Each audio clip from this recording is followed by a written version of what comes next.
Knocked up and begging. Pregnant lust 2. Pregnancy erotica. Pregnant sex. Age gap erotica.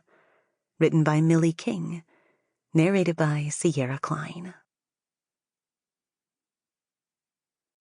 Knocked up and begging.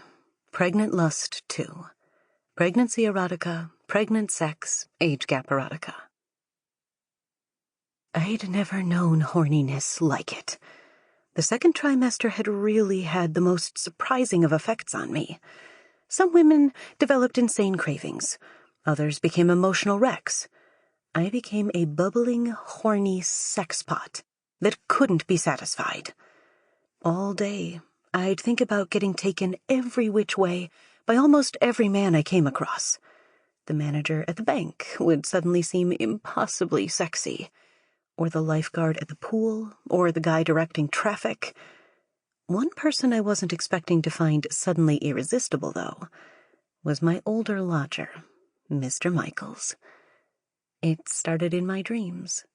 Some kind of subconscious thought had infected me, and in my sleeping moments, I found my dreams being filled with sinful, forbidden images of my 42-year-old housemate, seducing me and treating me to his thick, hard length.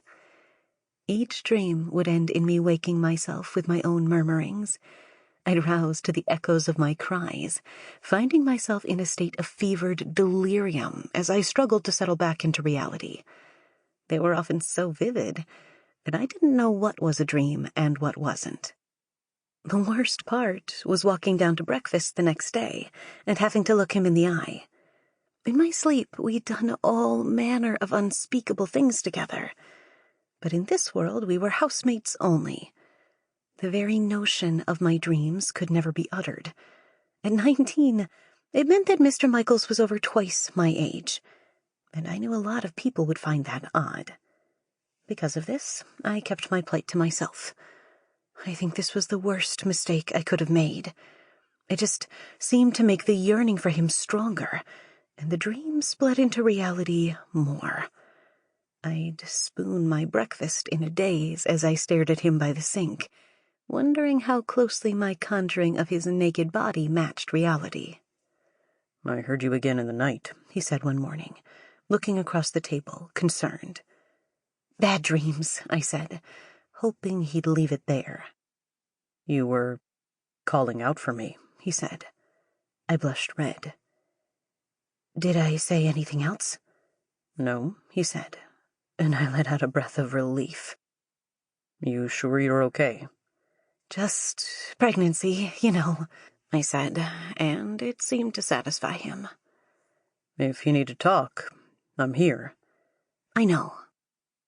He reached a hand across the table and held it on mine. His thumb rubbed across my fingers, and I looked at those hands of his. Only hours ago, I'd dreamt of them on my breasts. They'd squeezed my ripe tits until my milk burst out of me.